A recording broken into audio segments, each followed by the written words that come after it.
ഇന്ന് നമ്മൾ ninth സ്റ്റാൻഡേർഡിന്റെ ഫിസിക്സിലുള്ള first chapter ആയിട്ടുള്ള റിഫ്രാക്ഷൻ ഓഫ് ലൈറ്റ് എന്ന് പറഞ്ഞിട്ടുള്ള ചാപ്റ്ററിലുള്ള കുറച്ച് കാര്യങ്ങളാണ് ഇന്ന് ഡിസ്കസ് ചെയ്യാനായിട്ട് പോകുന്നത്. അപ്പോൾ ഈ ക്ലാസ് കാണുന്നതിനേക്കാൾ മുന്നേ എല്ലാവരും ഒരു നോട്ട്ബുക്കോ പെന്നോ പെൻസിലോ കരുതുക. എന്തിനാന്ന് വെച്ച് കഴിഞ്ഞാൽ നമുക്ക് ക്ലാസ് എടുത്തുകൊണ്ട് പോകുമ്പോൾ ഇമ്പോർട്ടൻ്റ് ആയിട്ട് ഞാൻ പറയുന്ന പോയിന്റ്സ് ഒക്കെ നോട്ട് ചെയ്ത് വെക്കാനായിട്ടാണ്. അപ്പം നമുക്ക് എന്താ ക്ലാസ്സിലേക്ക് കടക്കാം. Hey, there is water on the road. Mom, please drive carefully. എന്താ ഈ കുട്ടി എന്താ പറഞ്ഞിട്ടുള്ളത്? അമ്മ ഡ്രൈവ് ചെയ്യുന്നുണ്ട് അല്ലെ, റോഡിലൂടെയാണ് ഇവര് പോകുന്നത്. അപ്പൊ ഈ കുട്ടി പറയും, അമ്മേ ഇവിടെ ഇങ്ങനെ വെള്ളം കെട്ടി നിൽക്കുന്നുണ്ട്, പതുക്കനെ ഡ്രൈവ് ചെയ്താൽ മതി എന്ന് ഈ കുട്ടി പറയും.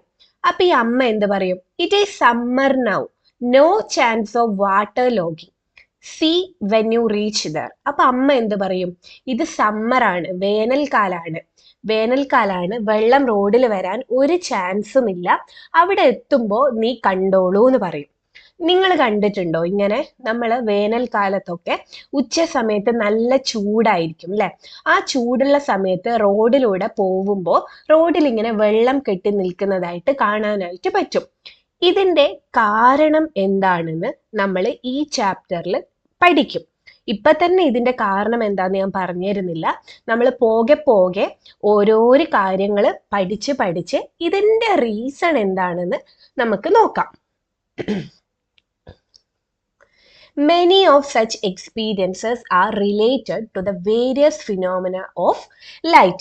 ഇങ്ങനെയുള്ള കുറേ എക്സ്പീരിയൻസസ് നമുക്ക് റിയൽ ലൈഫിൽ ഉണ്ടാവും അല്ലേ? ഇതിനൊക്കെ കാരണം നമ്മളുടെ ഈ ലൈറ്റ് എന്ന് പറയുന്നതിൻ്റെ ഒരു ലൈറ്റുമായിട്ട് ബന്ധപ്പെട്ടിട്ടുള്ള ഒരു ഫിനോമിനൻ കാരണമാണ് ഇതിൻ്റെയൊക്കെ reasons. Have you ever observed the straw in A glass of lemonade? Does it appear bend? What could be the reason? ഇവിടെ ഒരു ഗ്ലാസ്സിൽ നാരങ്ങ വെള്ളം കലക്കി വെച്ചിട്ടുണ്ട്. നാരങ്ങ വെള്ളം കലക്കി വെച്ചതിന് ശേഷം ഒരു സ്ട്രോ ഇതിൽ ഇങ്ങനെ വെച്ചിട്ടുണ്ട് അല്ലെ. ഇങ്ങനെ സ്ട്രോ ഇങ്ങനെ വെച്ചപ്പോൾ നിങ്ങൾക്ക് കാണാനായിട്ട് പറ്റും, ഈ ഒരു ഭാഗത്ത് നോക്കിക്കഴിഞ്ഞാൽ ശരിക്കും സ്ട്രോ ഇങ്ങനെ അങ്ങ് പോകേണ്ടതാ അല്ലെ, നേരെ തന്നെ പോകേണ്ടതാ. പക്ഷെങ്കിലോ ഇവിടെ വെച്ചിട്ട് ചെറിയൊരു ബെൻഡായിട്ട് നിൽക്കുന്നതായിട്ട് കാണാനായിട്ട് പറ്റും അല്ലെ. ഇതിന്റെ റീസൺ എന്തായിരിക്കും? ഇതും നമ്മൾ ഈ ഒരു ചാപ്റ്ററിൽ ഡിസ്കസ് ചെയ്യും. ഇപ്പം ഞാൻ ഇതിന്റെ കാരണം പറഞ്ഞു തരുന്നില്ല, പോകെ പോകെ നമുക്ക് പഠിക്കാം. We see an object when the light falling on the object gets reflected and falls on our eyes. അല്ലെ, നമ്മൾ ഒരു വസ്തുവിനെ എങ്ങനെയാ കാണുന്നത്? ആ വസ്തുവിനെ എങ്ങനെയാ നമ്മൾ കാണുന്നത്? ഒബ്ജക്റ്റിലേക്ക് ഒരു ലൈറ്റ് വന്ന് വീഴുന്നുണ്ടാവും അല്ലെ, ആ ലൈറ്റ് റിഫ്ലക്റ്റ് ചെയ്ത് നമ്മളുടെ കണ്ണുകളിലേക്ക് എത്തുമ്പോഴാണ് നമ്മൾ ഒരു വസ്തുവിനെ കാണുന്നത് അല്ലെ. Don't you think the light rays reflected from the straw dipped in lemonade travelled through different mediums before they reach our eyes? എന്താ പറഞ്ഞിട്ടുള്ളത്? ഇവിടെ ഒരു നാരങ്ങ വെള്ളത്തിൽ സ്ട്രോ ഇട്ട് വെച്ചിട്ടുണ്ട് അല്ലെ. ഇങ്ങനെ സ്ട്രോ ഇട്ട് വെച്ച് ഇത് നമ്മളുടെ കണ്ണിലേക്ക് എത്തുന്നത് പല പല മീഡിയത്തിലൂടെ ലൈറ്റ് ട്രാവൽ ചെയ്തിട്ടല്ലേ എന്നാണ് ചോദിക്കുന്നത്. എന്താ നിങ്ങളുടെ അഭിപ്രായം? പല പല മീഡിയത്തിലൂടെ ഇത് ട്രാവൽ ചെയ്യുന്നുണ്ടോ ലൈറ്റ്? ഉണ്ടാവും അല്ലെ. കാരണം എന്താ? ഈ വെള്ളത്തിന്റെ മേൽഭാഗം അല്ലെ, വെള്ളത്തിന്റെ മേൽഭാഗത്ത് എന്താ ഉണ്ടാവുക? എയർ ആണ് ഉണ്ടാവുക അല്ലെ. ഇത് വാട്ടർ അല്ലെ. ലൈറ്റ് എയറിലൂടെ ട്രാവൽ ചെയ്ത് വാട്ടറിലൂടെയും ട്രാവൽ ചെയ്യുന്നുണ്ട് അല്ലെ. അപ്പൊ ഡിഫറെന്റ് മീഡിയത്തിലൂടെ അല്ലേ ലൈറ്റ് ട്രാവൽ ചെയ്യുന്നത്. ഇങ്ങനെ ട്രാവൽ ചെയ്തതിന് ശേഷമല്ലേ നമ്മളുടെ കണ്ണിലെത്തുന്നത് അല്ലേ? Yes. Let's do an activity. Fill 3/4 of a trough with water. Add 2 or 3 drops of milk into it. Cover the trough with a transparent sheet of paper. Fill the remaining space in the trough with smoke. Then flash the light from a laser torch as shown in figure 1.2a and observe the path of light. Draw your observation in the science diary. എന്താ പറഞ്ഞിട്ടുള്ളത്? ഒരു പാത്രം എടുത്തിട്ടുണ്ട്, ആ പാത്രത്തിലേക്ക് വെള്ളം നിറച്ചു വെച്ചിട്ടുണ്ട്. ആ പാത്രം ഫുൾ കവർ ചെയ്യുന്ന രീതിയിലല്ല, കുറച്ച് ഭാഗം, 1/4 ഭാഗവും എന്ത് ചെയ്തിട്ടുണ്ട്? വെള്ളം നിറച്ചു വെച്ചിട്ടുണ്ട്. ആ വെള്ളത്തിലേക്ക് കുറച്ച് 2-3 ഡ്രോപ്പ് പാലും ആഡ് ചെയ്തിട്ടുണ്ട്. എന്തിനായിരിക്കും ഇതിൽ പാൽ ആഡ് ചെയ്തിട്ടുള്ളത്? നമ്മൾ 8th സ്റ്റാൻഡേർഡിൽ പഠിച്ചിട്ടുണ്ടായിരുന്നു അല്ലെ, കൊളോയിഡ്സ് എന്ന് പഠിച്ചിട്ടില്ലേ? മിൽക്ക് ഒരു കൊളോയിഡ് അല്ലേ? അതായത് കൊളോയിഡിൽ എന്താ, പാർട്ടിക്കിൾസിനെ നമുക്ക് കാണാനായിട്ട് പറ്റും അല്ലെ? പാർട്ടിക്കിൾസിനെ കുറച്ച് കുറച്ചായിട്ട് കാണാനായിട്ട് പറ്റും. ഇങ്ങനെ പാർട്ടിക്കിൾസ് ഉണ്ടാവും അല്ലെ? അപ്പോൾ ലൈറ്റ് വന്ന് ഈ പാർട്ടിക്കിൾസിൽ തട്ടിക്കഴിഞ്ഞാൽ എന്താ, സ്കാറ്റർ ചെയ്ത് പോകും അല്ലെ? സ്കാറ്റർ ചെയ്ത് പോകും. അപ്പോൾ പാലും ഇട്ട വെള്ളാണെങ്കിൽ, പാല് കലക്കിയ വെള്ളാണെങ്കിൽ നമുക്ക് ലൈറ്റിന്റെ പാത കുറച്ച് ക്ലിയർ ആയിട്ട് കാണാനായിട്ട് പറ്റും. അതിന് വേണ്ടിയിട്ടാണ് 2-3 ഡ്രോപ്പ് മിൽക്ക് ആഡ് ചെയ്യുന്നത്. ഓക്കെ, പിന്നെ എന്ത് ചെയ്തിട്ടുണ്ട്, ഇതിന്റെ മേൽഭാഗം ഒരു ട്രാൻസ്പെറന്റ് ആയിട്ടുള്ള ഒരു ഷീറ്റ് ഓഫ് പേപ്പർ വെച്ച് കവർ ചെയ്തിട്ടുണ്ട്. പിന്നെ എന്താ, ഞാൻ പറഞ്ഞിട്ടുണ്ടായിരുന്നു 1/4 ഭാഗം മാത്രമേ വെള്ളം വെച്ച് കവർ ചെയ്തിട്ടുള്ളൂ അല്ലെ? അതിന്റെ മേൽഭാഗം, 1/4 ഭാഗത്തിന്റെ കഴിഞ്ഞിട്ടുള്ള ഭാഗമില്ലേ, അവിടെ എന്താ, കുറച്ച് എയറും നിറച്ചിട്ടുണ്ട്. എന്നിട്ട് എന്താ ചെയ്തത്, ഒരു ലേസർ ടോർച്ച് എടുത്ത് ലൈറ്റ് അടിക്കുകയാണ് ചെയ്തത്. ലേസർ ടോർച്ച് എടുത്ത് ലൈറ്റ് അടിക്കുകയാണ് ചെയ്തത്. ലൈറ്റ് ഇങ്ങനെ വന്ന് അടിച്ചപ്പോൾ ഈ ഒരു ഭാഗത്ത് വെച്ച് അല്ലെ, ഈ ഒരു ഭാഗത്ത് വെച്ച് ലൈറ്റിന് എന്ത് സംഭവിച്ച്, ചെറുതായിട്ടൊന്ന് ബെൻഡ് ചെയ്തതുപോലെ കാണാനായിട്ട് പറ്റുന്നുണ്ട് അല്ലെ? ഇങ്ങനെയാണുള്ളത്. ഇവിടെ എന്തുണ്ട്, എയർ ഉണ്ട്. ഇവിടെ എന്താ ഉള്ളത്, വാട്ടർ ആണുള്ളത് അല്ലെ? എയർ ഉണ്ട്, വാട്ടർ ഉണ്ട്. ലൈറ്റ് എങ്ങനെയാണ് അടിച്ചത്, ചെരിച്ചടിച്ചപ്പോ ശരിക്കും ഇങ്ങനെ തന്നെ പോവേണ്ടത് എങ്ങനെയാണ് പോയത്, ഒന്ന് ചെറുതായിട്ട് വളഞ്ഞിട്ടാണ് പോയത് അല്ലെ? ഒന്ന് ബെൻഡ് ചെയ്തിട്ടാണ് പോയത്. നേരെ പോവേണ്ടതായിരുന്നു അല്ലെ? ഇതിങ്ങനെ നേരെ പോവേണ്ടതായിരുന്നു. നേരെ പോവേണ്ടതിന് പകരം എന്ത് സംഭവിച്ചു, ഇവിടുന്ന് ചെറുതായിട്ട് ബെൻഡ് ചെയ്തിട്ടാണ് പോയത്. which are the mediums through which light travels within the trough? ഏതൊക്കെ മാധ്യമത്തിലൂടെയാണ് ഈ ഒരു ട്രഫിലൂടെ ലൈറ്റ് സഞ്ചരിച്ച്, ഏതൊക്കെ മാധ്യമത്തിലൂടെയാ, എയറിലൂടെയും വാട്ടറിലൂടെയും അല്ലെ? എയറും പിന്നെന്താണ്, വാട്ടറും. എയറും വാട്ടറിലൂടെയാണ് ലൈറ്റ് ട്രാവൽ ചെയ്തത്. How will the path of light ray be when it passes through only one medium? ഒരു മാധ്യമം മാത്രമേ ഉള്ളൂ എങ്കിൽ, ഒരു മീഡിയം മാത്രമേ ഉള്ളൂ എങ്കിൽ ലൈറ്റ് എങ്ങനെയായിരിക്കും പോവുക എന്നാണ് ചോദിച്ചത്. എങ്ങനെയായിരിക്കും പോവുക? ഇതിപ്പോ ഇവിടെ ഫുൾ എയർ ആണെന്ന് വിചാരിക്കുക. ഇവിടെ ഫുൾ എയർ ആണുള്ളത്, വേറെ ഒന്നുമില്ല, വെള്ളമോ ഒന്നുമില്ല. ഇങ്ങനെ ഒരു മീഡിയത്തിലൂടെ ലൈറ്റിനെ നമ്മൾ കടത്തി വിടുകയാണെങ്കിൽ ആ ലൈറ്റിന്റെ പാത വളവോ തിരിവോ ഒന്നും ഉണ്ടാവില്ല. എങ്ങനെയാ പോവാ, സ്ട്രെയിറ്റ് ലൈനിലാണ് പോവാ. എങ്ങനെയാ പോവാ, സ്ട്രെയിറ്റ് ലൈനിലാണ് പോവാ, ബെൻഡ് ഒന്നും ഉണ്ടാവില്ല. ലൈറ്റ് 2 മാധ്യമത്തിലൂടെയാണ് കടന്നു പോകുന്നതെങ്കിൽ, ഒരു മാധ്യമത്തിൽ നിന്നും, അതായത് എയറിൽ കൂടി വാട്ടറിലേക്കല്ലേ വരുന്നത്, അപ്പൊ ഇവിടെ 2 മാധ്യമം ഉണ്ട് അല്ലെ? 2 മാധ്യമത്തിലൂടെ ലൈറ്റ് പോവുകയാണെങ്കിൽ എന്താ, കുറച്ച് വളഞ്ഞതായിട്ട് ബെൻഡ് ചെയ്തതായിട്ട് കാണാനായിട്ട് പറ്റും അല്ലെ? ഒരു ഡീവിയേഷൻ സംഭവിച്ചിട്ടുണ്ട് അല്ലെ? ഇങ്ങനെ പോവേണ്ടത് കുറച്ച് ഇങ്ങോട്ട് മാറിയിട്ടാ അല്ലെ പോയത്, ഡീവിയേഷൻ സംഭവിച്ചിട്ടുണ്ട്. അതല്ലാതെ ഒരു മീഡിയത്തിലൂടെ മാത്രമാണ് ലൈറ്റ് പാസ് ചെയ്യുന്നതെങ്കിൽ എങ്ങനെയായിരിക്കും ഉണ്ടാവുക, സ്ട്രെയിറ്റ് ലൈനിലാണ് പോവുക. Is there any deviation in the direction of ray of light when it enters obliquely from one medium to another? ഈ ഒബ്ലീക്ലി എന്നുള്ള വാക്ക് നമുക്ക് ഇമ്പോർട്ടൻ്റ് ആണ് കേട്ടോ. ഈ ഒരു ചാപ്റ്റർ മുന്നോട്ട് കൊണ്ടുപോകണമെങ്കിൽ ഈ ഒബ്ലീക്ലി എന്നുള്ള വാക്ക് നമ്മൾ ഒട്ടുമിക്ക സ്ഥലത്തും യൂസ് ചെയ്യുന്നുണ്ട്. ഒബ്ലീക്ലി എന്ന് ഉദ്ദേശിക്കുന്നത് ചെരിഞ്ഞ് പതിക്കുക എന്നാണ് കേട്ടോ. ചെരിവിനെയാണ് നമ്മൾ ഇംഗ്ലീഷിൽ ഒബ്ലീക്ലി എന്ന് പറയുന്നത്. ചെരിഞ്ഞ് പതിക്കുകയാണെങ്കിൽ, ഓക്കെ, ചെരിഞ്ഞ് എന്നുള്ളതിന്റെ ഇംഗ്ലീഷാണ് ഒബ്ലീക്ലി പതിക്കുകയാണെങ്കിൽ എങ്ങനെയാ പോകുന്നത്, ഇങ്ങനെ നേരെ പോവേണ്ട ആള് എങ്ങനെയാ പോയത്, ഒന്ന് കുറച്ച് ബെൻഡ് ചെയ്തിട്ടാണ് അല്ലെ പോയത്. ലൈറ്റ് ഇത് ഒരു മാധ്യമമാണ്, ഇത് വേറൊരു മാധ്യമമാണ്. ഒരു മീഡിയത്തിൽ നിന്ന് വേറൊരു മീഡിയത്തിലേക്ക് ലൈറ്റ് ചെരിഞ്ഞാണ് പതിക്കുന്നതെങ്കിൽ, ശ്രദ്ധിക്കണേ, ഒരു മാധ്യമത്തിൽ നിന്ന് മറ്റൊരു മാധ്യമത്തിലേക്ക് ലൈറ്റ് ചെരിഞ്ഞാണ് പതിക്കുന്നതെങ്കിൽ ഈ ഒരു ഭാഗം ഉണ്ടല്ലോ, ഇത് എയറും ഇത് വാട്ടറും ആണെന്ന് വിചാരിക്കും. എയറിനും വെള്ളത്തിനും സെപ്പറേറ്റ് ചെയ്യുന്ന ഒരു ഭാഗമല്ലേ ഇത് അല്ലെ? ഈ ഒരു ഭാഗത്ത് വെച്ച് എന്ത് സംഭവിക്കും, ലൈറ്റിന്റെ പാത ചെറുതായിട്ട് ഡീവിയേറ്റ് ചെയ്യുന്നതായിട്ട് കാണാനായിട്ട് പറ്റും അല്ലെ? ചെറുതായിട്ട് ഡീവിയേറ്റ് ചെയ്യുന്നതായിട്ട്, ബെൻഡ് ചെയ്യുന്നതായിട്ട് കാണാനായിട്ട് പറ്റും അല്ലെ? Where does the ray of light undergo a change in direction? എവിടെ വെച്ചാണ് ഡയറക്ഷന് മാറ്റം വന്നത്? ഇവിടെ വെച്ചാണ് അല്ലെ. എയറിനെയും വാട്ടറിനെയും വേർതിരിക്കുന്ന ഒരു ഭാഗം ഉണ്ടല്ലോ അല്ലെ ഇവിടെ.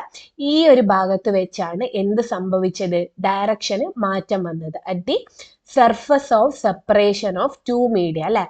Surface of separation of two medium അല്ലെ. രണ്ട് മാധ്യമങ്ങളെ, രണ്ട് മീഡിയത്തിനെ വേർതിരിക്കുന്ന ഒരു ഭാഗം ഇല്ലേ, ഈ ഭാഗത്തിൽ വെച്ചല്ലേ ഇതിന് ഡയറക്ഷൻ ചേഞ്ച് ചെയ്തത് അല്ലെ. അപ്പോ ഇതാണ് മനസ്സിലാക്കേണ്ട കാര്യം കേട്ടോ. ഓക്കെ, ഇനി വേറൊരു കാര്യം നോക്കാം. Will there be a deviation in the direction of a ray of light incident normally? ഇതേ സെയിം സംഭവം തന്നെ. നമ്മൾ നേരത്തെ ഒരു പാത്രം എടുത്തു, അതിൽ വെള്ളം, 1/4 ഭാഗം വെള്ളം എടുത്തു, ലൈറ്റ് ഒക്കെ അടിച്ചിട്ടുണ്ട് എന്ന് പറഞ്ഞല്ലേ. ആദ്യത്തെ കേസിൽ നമ്മൾ ലൈറ്റ് എങ്ങനെ അടിച്ചേ? ഒബ്ലീക്ലി ആയിരുന്നു അല്ലെ. ഒബ്ലീക്ലി എന്ന് വെച്ച് കഴിഞ്ഞാൽ എന്താണ്? ചെരിച്ചായിരുന്നു അടിച്ചിട്ടുള്ളത്. ചെരിച്ചടിച്ചപ്പോ ഇങ്ങനെ പോവേണ്ടത്, നേരെ പോവേണ്ടത് എങ്ങനെയാ ഒന്ന് വളഞ്ഞിട്ടാണ് പോയത്. ഈ ഒരു കേസിൽ നമ്മൾ ചെയ്യാനായിട്ട് പോകുന്നത് എങ്ങനെയാണ്? നേരെയാണ് അടിക്കുന്നത്. നോർമൽ ആയിട്ടാണ് ലൈറ്റിന് നമ്മൾ അടിച്ചിട്ടുള്ളത്. നോർമൽ ആയിട്ട് അടിച്ചപ്പോൾ നമുക്ക് കാണാനായിട്ട് പറ്റിയത് ഒരു ചെരിവോ വളവോ ഒന്നുമില്ലാതെ എങ്ങനെയാ അത് അങ്ങനെ തന്നെ അങ്ങ് പോവാണ് ചെയ്തിട്ടുള്ളത്. അപ്പൊ ക്ലിയർ ആയില്ലേ? എന്താണ്? Is there a deviation in the path of ray of light? Record your observation in the science diary. എന്താ സംഭവിച്ചിട്ടുള്ളത്? നമ്മൾ നോർമൽ കുത്തനെയാണ് ലൈറ്റ് അടിക്കുന്നതെങ്കിൽ ഒരു മാധ്യമത്തിൽ നിന്നും എയറിൽ നിന്ന് വാട്ടറിലേക്ക് പോകുമ്പോൾ ഇതിന് ചെരിവ് സംഭവിച്ചിട്ടുണ്ടോ? ഇല്ല. ഡീവിയേഷൻ സംഭവിച്ചിട്ടുണ്ടോ? ഇല്ല. ഡയറക്ഷൻ മാറിയിട്ടുണ്ടോ? ഇല്ല. കാരണം എന്താ? നമ്മൾ ലൈറ്റ് അടിച്ചത് എങ്ങനെയാ? നോർമൽ ആയിട്ടാണ്. നോർമൽ ആയിട്ട് അടിച്ചു കഴിഞ്ഞാൽ ഡീവിയേഷനോ ഡയറക്ഷനോ ഒന്നിനും മാറ്റം ഉണ്ടാവില്ല. അപ്പോൾ ഇത്രയും കാര്യങ്ങൾ മനസ്സിലാക്കി വെക്കുക കേട്ടാ. ഒബ്ലീക്ലി എന്ന് വെച്ച് കഴിഞ്ഞാൽ ചെരിച്ച്, ഒരു മാധ്യമത്തിൽ നിന്നും വേറൊരു മാധ്യമത്തിലേക്ക്, ഒരു മീഡിയത്തിൽ നിന്നും മറ്റൊരു മീഡിയത്തിലേക്ക് ലൈറ്റിനെ ചെരിച്ചടിക്കുമ്പോൾ എവിടത്തേക്ക് അടിക്കുന്നേ? ഈ എയറിനെയും വാട്ടറിനെയും വേർതിരിക്കുന്ന ഒരു ഭാഗം ഇല്ലേ, അതിനെന്തായിരുന്നു പേര്? Surface of separation. ഇവരെ രണ്ടാളെയും വേർതിരിക്കുന്ന ആ ഭാഗത്തേക്ക് ലൈറ്റിനെ ചെരിച്ചടിച്ചു കഴിഞ്ഞാൽ ഒന്ന് ബെൻഡ് ചെയ്ത് പോകുന്നതായിട്ട് കാണാനായിട്ട് പറ്റും. അതായത് ഡയറക്ഷൻ മാറിയതായിട്ട് കാണാനായിട്ട് പറ്റും. ഇവിടെയാണെങ്കിലോ നമ്മൾ നേരെയാണ് അടിച്ചത് അല്ലെ. എയറിന്ന് വാട്ടറിലേക്ക് തന്നെയാണ് പോകുന്നത്. പക്ഷെങ്കിൽ ലൈറ്റിന് എങ്ങനെയാണ് അടിച്ചത്? നോർമലായിട്ടാണ് അടിച്ചത്. നോർമലായിട്ട് അടിച്ചപ്പോൾ എന്ത് സംഭവിച്ചു? അത് അങ്ങനെ തന്നെ അങ്ങ് പോയി. ഒരു ഡീവിയേഷനോ ഒന്നും സംഭവിക്കാതെ നേരെ തന്നെ അങ്ങ് പോവുകയാണ് ചെയ്തിട്ടുള്ളത്. ഈ രണ്ട് കാര്യങ്ങള് മനസ്സിൽ ഓർമ്മിച്ചു വെക്കണം കേട്ടോ. ഇമ്പോർട്ടൻ്റ് ആണ് ഇത്. യെസ്, ഈ മഞ്ഞ ബോക്സ് നോക്കാം നമുക്ക്. When light travels through a single medium, the path of light will be a straight line. നേരത്തെ പറഞ്ഞിട്ടുണ്ടായിരുന്നു അല്ലെ. ഇവിടെ ഇപ്പോൾ ഫുള്ള് എയർ ആണ് എന്ന് വിചാരിക്കുക. ഇത് ഫുള്ള് എയർ ആണ്, വേറെ ഒന്നുമില്ല. ഒരു മാധ്യമത്തിലൂടെ, ഒരു മീഡിയത്തിലൂടെ ലൈറ്റിന് അടിക്കുകയാണെങ്കിൽ ആ ലൈറ്റിന്റെ ഡയറക്ഷൻ എങ്ങനെയായിരിക്കും? സ്ട്രെയിറ്റ് ലൈൻ ആയിരിക്കും. എങ്ങനെയായിരിക്കും? സ്ട്രെയിറ്റ് ലൈൻ ആയിരിക്കും. സിംഗിൾ മീഡിയത്തിലൂടെയാണ് ലൈറ്റ് ട്രാവൽ ചെയ്യുന്നതെങ്കിൽ ആ ലൈറ്റിന്റെ പാത്ത് എങ്ങനെയായിരിക്കും? സ്ട്രെയിറ്റ് ലൈൻ ആയിരിക്കും. ഇത് ഇമ്പോർട്ടൻ്റ് ആണ്, ഇത് ചോദിക്കും കേട്ടോ 1 മാർക്ക് ഒക്കെ ആയിട്ട്. പിന്നെ a ray of light undergoes a deviation at the surface of separation when it enters obliquely from one medium to another. ഇതാണ് നമ്മൾ നേരത്തെ പറഞ്ഞിട്ടുള്ളത് അല്ലെ. ഒരു മീഡിയം, ഇതൊരു മീഡിയം, ഇത് രണ്ടാമത്തെ മീഡിയം. രണ്ട് മീഡിയം ഉണ്ട്. രണ്ട് മീഡിയത്തിനും സെപ്പറേറ്റ് ചെയ്യുന്ന ഒരു ഭാഗമാണിത്. അതിനെ നമ്മൾ സർഫേസ് ഓഫ് സെപ്പറേഷൻ എന്ന് പറയും. ആ ഒരു സർഫസ് ഓഫ് സെപ്പറേഷനിലേക്ക് ലൈറ്റ് ചെരിഞ്ഞാണ് പതിക്കുന്നതെങ്കിൽ, ഒബ്ലീക്ലി ആണ് പതിക്കുന്നതെങ്കിൽ, നേരെ പോവേണ്ട ലൈറ്റ് എങ്ങനെയാ പോവുക? ഒന്ന് വളഞ്ഞിട്ട് ബെൻഡ് ചെയ്തിട്ട് പോകുന്നതായിട്ട് കാണാനായിട്ട് പറ്റും അല്ലെ. ഒരു ഡീവിയേഷൻ സംഭവിക്കുന്നതായിട്ട് കാണാനായിട്ട് പറ്റും. അതേപോലെ തന്നെ ഒരു മാധ്യമത്തിൽ നിന്ന് രണ്ടാമത്തെ മീഡിയത്തിലേക്ക് നോർമൽ ആയിട്ടാണ് ലൈറ്റ് പോകുന്നതെങ്കിലോ അതെങ്ങനെയാ? നോർമൽ ആയിട്ട് തന്നെ, ഒരു ഡീവിയേഷനും ഇല്ലാണ്ട് അങ്ങനെ തന്നെ പോകുന്നതായിട്ടാണ് നമുക്ക് കാണാനായിട്ട് പറ്റുക. അപ്പൊ ഈ മഞ്ഞ ബോക്സ് ഇമ്പോർട്ടൻ്റ് ആണ് കേട്ടോ. നമ്മളിപ്പം പഠിച്ച കാര്യങ്ങൾ ഒന്ന് ഇംഗ്ലീഷിലാക്കിയതാണ് ഈ മഞ്ഞ ബോക്സ്. ഒന്നും കൂടി നോക്കാം. When light travels through a single medium, the path of light will be a straight line. A ray of light undergoes a deviation at the surface of separation when it enters obliquely from one medium to another. There will be no deviation in the path of the ray of light incident normally. അപ്പോൾ 3 കാര്യങ്ങളാണ് കേട്ടോ നമ്മളിപ്പോൾ പഠിച്ചത്. Okay, what causes a deviation in the path of the light ray when it passes from one medium to another? നമ്മളിപ്പോൾ എന്താ പഠിച്ചിട്ടുള്ളത്? 2 medium ഉണ്ട് എന്ന് പറഞ്ഞിട്ടുണ്ടായിരുന്നു അല്ലേ? 2 മീഡിയം, അതായത് ഇത് എയർ ആണ് എന്ന് വിചാരിക്കുക, ഇത് വാട്ടർ ആണ് എന്ന് വിചാരിക്കുക. എയറും വാട്ടറും വേറെ വേറെ മീഡിയമാണ്. അപ്പൊ ലൈറ്റ് ഒരു മീഡിയത്തിൽ നിന്ന് വേറൊരു മീഡിയത്തിലേക്ക് ഒബ്ലീക്ലി പോവുകയാണെങ്കിൽ ഡയറക്ഷന് മാറ്റം സംഭവിക്കുന്നുണ്ട് എന്ന് പറഞ്ഞിട്ടുണ്ടായിരുന്നു. അതിന്റെ കാരണം എന്തായിരിക്കും എന്നാണ് നമ്മൾ നോക്കാനായിട്ട് പോകുന്നത്. Observe the speed and direction of a toy car moving from a smooth surface to rough surface. ഇവിടെ ഒരു ടോയ് കാർ ഉണ്ട് അല്ലെ? ടോയ് കാർ എന്താ? ഇവിടെ ഒരു സ്മൂത്ത് സർഫസ് ഉണ്ട്, ഇവിടെ ഒരു റഫ് സർഫസ് ഉണ്ട്. സ്മൂത്ത് സർഫസിൽ നിന്നും റഫ് സർഫസിലേക്ക് ഒരു ടോയ് കാർ മൂവ് ചെയ്യുന്നുണ്ട്. അപ്പൊ അതിന്റെ സ്പീഡും ഡയറക്ഷനും നോക്കാനാണ് പറഞ്ഞിട്ടുള്ളത്. എന്തായിരിക്കും? ഈ സ്മൂത്ത് സർഫസിലൂടെ കാറിന് കുറച്ചും കൂടി സ്പീഡ് കിട്ടും അല്ലെ? റഫ് സർഫസിലോ കാറിന് സ്പീഡ് കുറവായിരിക്കും അല്ലെ? റഫ് ആണെങ്കിൽ കുറവായിരിക്കും അല്ലെ? അതുപോലെ തന്നെ ഈ സ്മൂത്ത് നിന്ന് റഫിലേക്ക് വരുമ്പോൾ ഇതിനെന്ത് സംഭവിക്കുന്നുണ്ട്? ഒരു ഡയറക്ഷൻ മാറുന്നുണ്ടല്ലോ അല്ലെ? ഇങ്ങനെ പോവേണ്ട കാറ് എങ്ങനെയാ പോയെ? ഒന്ന് വളഞ്ഞിട്ടുണ്ട് അല്ലെ? Okay, is there a change in the direction of the motion of the car? ഡയറക്ഷന് വ്യത്യാസം വരുന്നുണ്ടോ എന്നാ ചോദിക്കുന്നത്. ഉണ്ടോ? ഉണ്ട് അല്ലെ? യെസ്, ഉണ്ട്.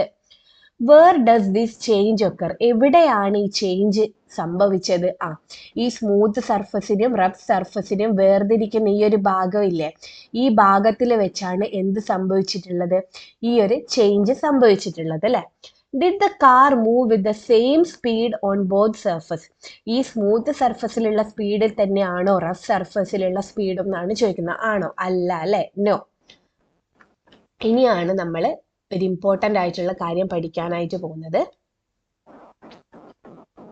നോക്കിക്കോളെ.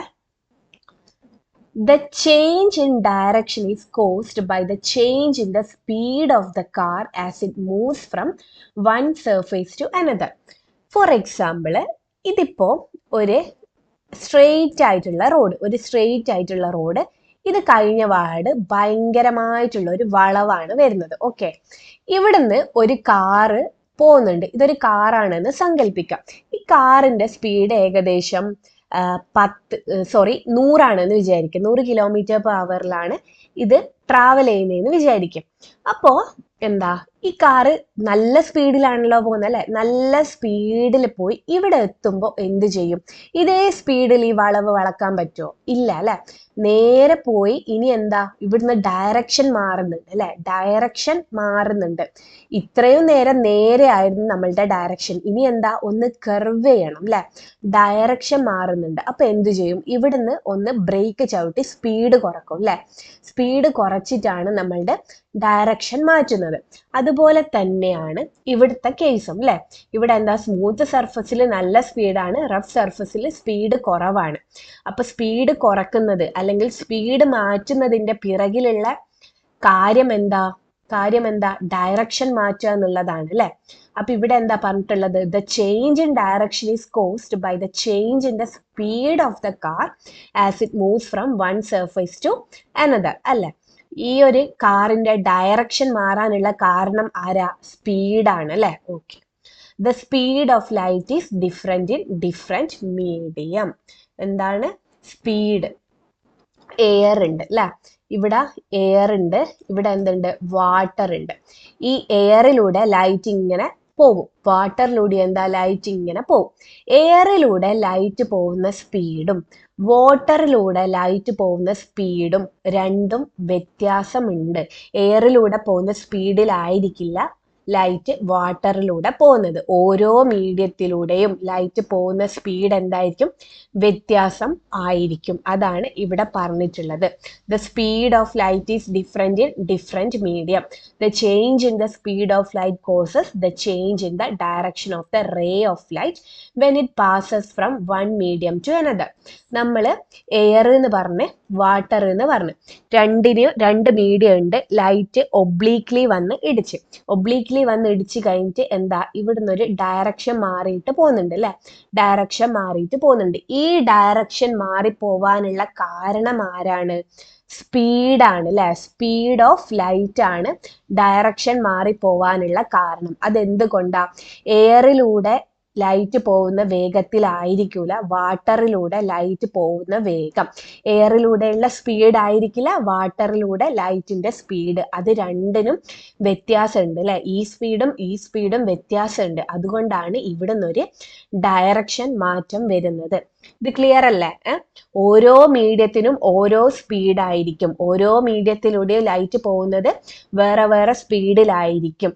അതുകൊണ്ടാണ് ഈ ഒരു സർഫസ് ഓഫ് സെപ്പറേഷൻ, ഈ രണ്ട് മീഡിയത്തിനെ സെപ്പറേറ്റ് ചെയ്യുന്ന ആ ഒരു ഭാഗത്തിൽ വെച്ച് ഡയറക്ഷന് മാറ്റം വരാനുള്ള കാരണം. ഇത് ക്ലിയർ അല്ലേ? ഇനി ഇവിടെ ഒരു ടേബിൾ കൊടുത്തിട്ടുണ്ട് അല്ലെ? ഈ ഒരു ടേബിൾ കൊടുത്തിട്ടുണ്ട്. ഇവിടെ കുറച്ച് മീഡിയം തന്നിട്ടുണ്ട്. Air, water, glass, diamond. 4 medium തന്നിട്ടുണ്ട്. പിന്നെ ഇക്കള്ളി എന്താ? സ്പീഡ് ഓഫ് ലൈറ്റ് അല്ലെ? ലൈറ്റിന് എയറിലൂടെയുള്ള സ്പീഡ്, ലൈറ്റിന് വാട്ടറിലൂടെയുള്ള സ്പീഡ്, ലൈറ്റിന് ഗ്ലാസ്സിലൂടെയുള്ള സ്പീഡ്, ലൈറ്റിന് ഡയമണ്ടിലൂടെയുള്ള സ്പീഡ്. ഇത്രയുമാണ് ഈ ടേബിളിൽ തന്നിട്ടുള്ളത്. ഈ ടേബിളിൽ നോക്കിയിട്ട് ലൈറ്റ് ഏറ്റവും സ്പീഡിൽ പോവുക ഏത് മീഡിയത്തിലൂടെ ആയിരിക്കും? ഏതിലൂടെയാ? എയറിലൂടെ അല്ലെ? എയറിലൂടെയാണ് ഏറ്റവും സ്പീഡിൽ പോവുക. പിന്നെ ഏതിലൂടെയാ? വാട്ടറിലൂടെ. പിന്നെയോ? ഗ്ലാസ്സിലൂടെ. പിന്നെ ഡയമണ്ടിലൂടെ അല്ലെ? ഏറ്റവും സ്പീഡിന്റെ ഓർഡർ എങ്ങനെയാണുള്ളത്? സ്പീഡിന്റെ ഓർഡർ ലൈറ്റ് ഏറ്റവും വേഗത്തിൽ പോവാ എയറിലൂടെയാണ്. പിന്നെ ഏതിലൂടെയാ പോവാ? വാട്ടറിലൂടെയാണ് പോവാ. പിന്നെ ഏതിലൂടെയാ പോവാ? ഗ്ലാസ്സിലൂടെ. പിന്നെ ഡയമണ്ടിലൂടെയാണ് പോവാ. ഈ ലൈറ്റിന് എയറിലൂടെ പോകുന്ന സ്പീഡ് 3 × 10⁸ മീറ്റർ/സെക്കൻഡ് ആണ്. ഈ ഒരു വാല്യൂ ബൈ ഹാർട്ട് ആയിട്ട് പഠിച്ച് വെക്കണം കേട്ടോ. ലൈറ്റിന് എയറിലൂടെയുള്ള സ്പീഡ് എത്രയാ? 3 × 10⁸ മീറ്റർ/സെക്കൻഡ്. ലൈറ്റ് ഏറ്റവും സ്പീഡിൽ പോകുന്ന മീഡിയം ഏതാ? എയർ ആണ്. ലൈറ്റ് ഏറ്റവും സ്പീഡിൽ പോകുന്ന മീഡിയം എയർ ആണ്. എയറിലൂടെയുള്ള സ്പീഡ് 3 × 10⁸ മീറ്റർ/സെക്കൻഡ് ആണ്. പിന്നെ ഈ ഓർഡർ ഒന്ന് പഠിച്ചു വെക്കണം കേട്ടോ. എയർ, വാട്ടർ, ഗ്ലാസ്, ഡയമണ്ട് കേട്ടോ. ഈ ഒരു ഓർഡറും നമ്മൾ പഠിച്ച് വെക്കണം. അപ്പൊ ഇത്രയും ക്ലിയർ ആയില്ലേ? ഓരോ മീഡിയത്തിനും ഓരോ സ്പീഡിലായിരിക്കും ലൈറ്റ് പോവുക. The speed of light differs in various mediums due to the difference in their optical density. പുതിയൊരു വാക്ക് വന്നല്ലേ? ഏതാണ് ആ വാക്ക്? Optical density. ഇതെന്താണെന്ന് നമുക്ക് നോക്കാം. ഞാൻ മുന്നേ പറഞ്ഞിട്ടുണ്ട് 2 മീഡിയം ഉണ്ട്. ഈ 2 മീഡിയത്തിന് വേർതിരിക്കുന്ന ഭാഗം, ഇതിനെ സർഫസ് ഓഫ് സെപ്പറേഷൻ എന്ന് പറയും.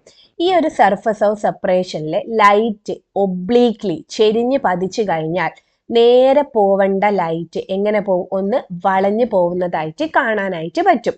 ഇങ്ങനെ വളഞ്ഞു പോവാൻ, ഇങ്ങനെ ഡയറക്ഷൻ മാറാനുള്ള കാരണം ആരായിരുന്നു? സ്പീഡായിരുന്നു അല്ലെ? സ്പീഡായിരുന്നു ഇങ്ങനെ ഡയറക്ഷൻ മാറാനുള്ള കാരണം. അതെന്താ സ്പീഡ്? ഈ ഒന്നാമത്തേലൂടെ ലൈറ്റ് പോകുന്ന സ്പീഡിലായിരിക്കില്ല രണ്ടാമത്തേലൂടെ ലൈറ്റ് പോകുന്ന സ്പീഡ്. എന്താ? ഓരോരോ മീഡിയത്തിനും ഓരോരോ സ്പീഡിലായിരിക്കും ആര് പോകുന്നത്? ലൈറ്റ് പോകുന്നത്. അപ്പൊ സ്പീഡാണ് ഈ ഡീവിയേഷന് കാരണം എന്ന് നമ്മൾ പഠിച്ചു. അടുത്ത ക്വസ്റ്റ്യൻ, അതെന്തുകൊണ്ടാ ഈ സ്പീഡ് ഓരോ മീഡിയത്തിനും ഓരോന്നാവുന്നത്? എന്താ? എന്തുകൊണ്ടാ സ്പീഡ് ഓരോ മീഡിയത്തിനും ഓരോന്നാവുന്നത്?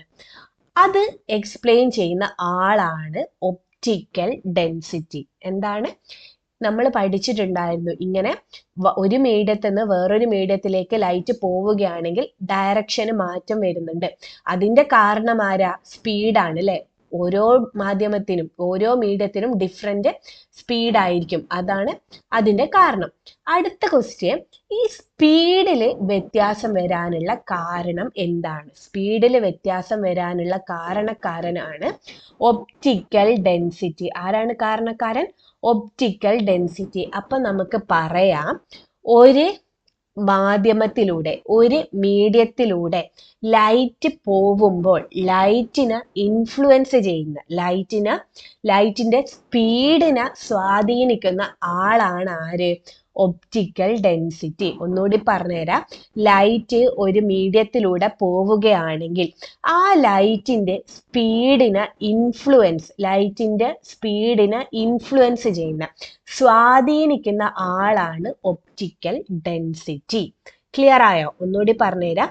The ability of a medium to influence the speed of light through the medium is its optical density. ഈ ഒരു ഡെഫിനിഷൻ പഠിച്ചു വെക്കുക കേട്ടോ. എന്താണ്? ലൈറ്റിന്റെ സ്പീഡ്, ഓരോ മീഡിയത്തിലൂടെയുള്ള ലൈറ്റിന്റെ സ്പീഡിനെ സ്വാധീനിക്കുന്ന ആളാണ് ഒപ്റ്റിക്കൽ ഡെൻസിറ്റി. ഇനി നമുക്ക് എങ്ങനെയാണ് ഈ ഒപ്റ്റിക്കൽ ഡെൻസിറ്റിയും, OD എന്ന് എഴുതുന്നുണ്ട് കേട്ടോ. OD എന്ന് വെച്ച് കഴിഞ്ഞാൽ ഒപ്റ്റിക്കൽ ഡെൻസിറ്റി, S എന്ന് വെച്ച് കഴിഞ്ഞാൽ സ്പീഡാണ് കേട്ടോ. എങ്ങനെയാണ് ഈ ഒപ്റ്റിക്കൽ ഡെൻസിറ്റിയും സ്പീഡും റിലേറ്റ് ചെയ്യുന്നത്? ഇവർ തമ്മിൽ എന്ത് ബന്ധമാണുള്ളതെന്നാണ് നമ്മൾ നോക്കാനായിട്ട് പോകുന്നത്. ഇത് സോളിഡ് ആണെന്ന് വിചാരിക്കുക കേട്ടോ. ഇതൊരു സോളിഡ്, ഇത് ലിക്വിഡ് കേട്ടോ. ഇത് ലിക്വിഡ്, ഇത് ഗ്യാസ്. Solid liquid gas. ഈ സോളിഡിലൂടെ ഞാൻ ഒരു ലൈറ്റിനെ കടത്തി വിടുവാണ് കേട്ടോ. സോളിഡിലൂടെ ലൈറ്റിനെ കടത്തിവിട്ടു. അതുപോലെ ലിക്വിഡിലൂടെയും ലൈറ്റിനെ കടത്തിവിട്ട്. സെയിം സാധനം തന്നെ ഗ്യാസിലൂടെയും ഞാൻ എന്ത് ചെയ്ത് ലൈറ്റിനെ കടത്തിവിട്ട്. അപ്പൊ നോക്ക്, ഇവിടെ ഈ സോളിഡിലൂടെ ലൈറ്റിനെ കടത്തി വിട്ടപ്പോൾ ലൈറ്റിന് നല്ല സുഖമായിട്ട് പോകാൻ പറ്റിയിട്ടുണ്ടോ? ഇല്ല അല്ലെ? എന്തുകൊണ്ടാ? സോളിഡിലെ പാർട്ടിക്കിൾസ് ഒക്കെ നല്ല ടൈറ്റ് ആയിട്ടായിരിക്കും പാക്ക് ചെയ്ത് വെച്ചല്ലേ. അപ്പൊ ലൈറ്റിന് സുഖമായിട്ട് പോകാൻ പറ്റുമോ? ഇല്ല. ലൈറ്റിന് സുഖമായിട്ട് പോവാനായിട്ട് പറ്റില്ല. ഇവിടെ എന്തുണ്ട്? തടസ്സം അല്ലെ. തടസ്സം കൂടുതലാണ് അല്ലെ. ഇവിടെ തടസ്സം കൂടുതലാണ്. ഇവിടെയോ ഇത്ര തടസ്സമില്ല. ഇവിടെയോ അധികമൊന്നും തടസ്സമില്ല അല്ലെ. നല്ല സ്മൂത്ത് ആയിട്ട് പോവാനായിട്ട് പറ്റുന്നുണ്ട്. അപ്പൊ ഒപ്റ്റിക്കൽ ഡെൻസിറ്റി എന്ന് പറയുമ്പോൾ നിങ്ങൾ ഓർക്കേണ്ട വാക്കാണ് തടസ്സം. എന്താണ്? തടസ്സം കൂടുതലാണെങ്കിൽ ലൈറ്റിന് വേഗം പോകാൻ പറ്റുമോ? ഇല്ല അല്ലെ. ലൈറ്റിന് വേഗം പോകാനായിട്ട് പറ്റില്ല. അത് ഓർമ്മിച്ചാൽ മതി കേട്ടോ. തടസ്സം, ഒപ്റ്റിക്കൽ ഡെൻസിറ്റി എന്ന് വെച്ച് കഴിഞ്ഞാൽ തടസ്സം. ഒപ്റ്റിക്കൽ ഡെൻസിറ്റി കൂടുക എന്ന് വെച്ച് കഴിഞ്ഞാൽ എന്നാ? തടസ്സം കൂടുക. തടസ്സം കൂടുമ്പോൾ ലൈറ്റിന് വേഗം പോകാൻ പറ്റുമോ? ഇല്ല. ഇവിടെ തടസ്സം കുറച്ചും കൂടി കുറഞ്ഞു. അതുകൊണ്ട് ലൈറ്റിന് കുറച്ചുകൂടി സ്പീഡിൽ പോകാനായിട്ട് പറ്റുന്നുണ്ട്. ഇവിടെ തടസ്സം വളരെ കുറവാണ്. അതുകൊണ്ട് എന്താ? ലൈറ്റിന് നല്ല സ്പീഡിൽ പോകാനായിട്ട് പറ്റുന്നുണ്ട്. അപ്പൊ നിങ്ങൾക്ക് കിട്ടിയിട്ടുണ്ടാവല്ലോ അല്ലെ. ഒപ്റ്റിക്കൽ ഡെൻസിറ്റിയും സ്പീഡും തമ്മിലുള്ള റിലേഷൻ കിട്ടിയിട്ടുണ്ടാവും അല്ലെ. ഒപ്റ്റിക്കൽ ഡെൻസിറ്റി കൂടുകയാണെങ്കിൽ സ്പീഡ് എന്തായിരിക്കും? കുറയും അല്ലെ. തടസ്സം കൂടുമ്പോൾ സ്പീഡ് എന്തെയും? കുറയും. ഇത് ക്ലിയർ ആയോ? എന്താണ്? തടസ്സം കൂടുമ്പോൾ സ്പീഡ് എന്തെയും? കുറയും. ഈ ഒരു ചിത്രം നോക്കി വെച്ചാൽ മതി. അപ്പൊ നിങ്ങൾക്ക് വേഗം ക്ലിയർ ആയിട്ട് മനസ്സിലാവും. സോളിഡ്, ലിക്വിഡ്, ഗ്യാസിൽ സോളിഡിൽ തടസ്സം കൂടുതലാണ്. തടസ്സം കൂടാന്ന് വെച്ച് കഴിഞ്ഞാൽ എന്താ? സ്പീഡിൽ പോവാനായിട്ട് പറ്റില്ല. അപ്പൊ സ്പീഡ് കുറയും അല്ലെ. തടസ്സം കൂടി, ഒപ്റ്റിക്കൽ ഡെൻസിറ്റി കൂടി, സ്പീഡ് കുറഞ്ഞ്. ഈ ഒരു കണക്ഷൻ ഉണ്ടാക്കി വെക്കുക കേട്ടാ. പിന്നെ മുന്നേ നമ്മളൊരു ടേബിൾ നോക്കിയിട്ടുണ്ടായിരുന്നു അല്ലെ. എയർ, വാട്ടർ, ഗ്ലാസ്, ഡയമണ്ട് അല്ലെ. Air, water, glass, diamond. ഈ ഒരു ഓർഡർ പഠിച്ചിട്ടുണ്ടായിരുന്നു. ഈ ഒരു ഓർഡർ എന്തിന്റെ ഓർഡർ ആയിരുന്നു? സ്പീഡിന്റെ ഓർഡർ ആയിരുന്നു അല്ലെ. സ്പീഡ്, ലൈറ്റ് ഏറ്റവും സ്പീഡിൽ പോവുക ഏതിലൂടെയാണ്? എയറിലൂടെയാണ് ഏറ്റവും സ്പീഡിൽ പോവുക. അങ്ങനെയാണെങ്കിൽ ഇതിൽ ഏതിനായിരിക്കും ഒപ്റ്റിക്കൽ ഡെൻസിറ്റി കൂടുതൽ? ഏതിനായിരിക്കും എന്നാണ് ചോദിക്കുന്നത്. ഏതിനായിരിക്കും ഏറ്റവും തടസ്സം കൂടുതൽ? ഏതിനായിരിക്കും? ഡയമണ്ട് ആയിരിക്കും അല്ലെ. ഒപ്റ്റിക്കൽ ഡെൻസിറ്റി എങ്ങനെയാ വരിക? ഡയമണ്ട് അല്ലെ. ഡയമണ്ടിനാണ് ഏറ്റവും തടസ്സം കൂടുതൽ. പിന്നെ ആർക്കാണ്? ഗ്ലാസിനാണ് അല്ലെ.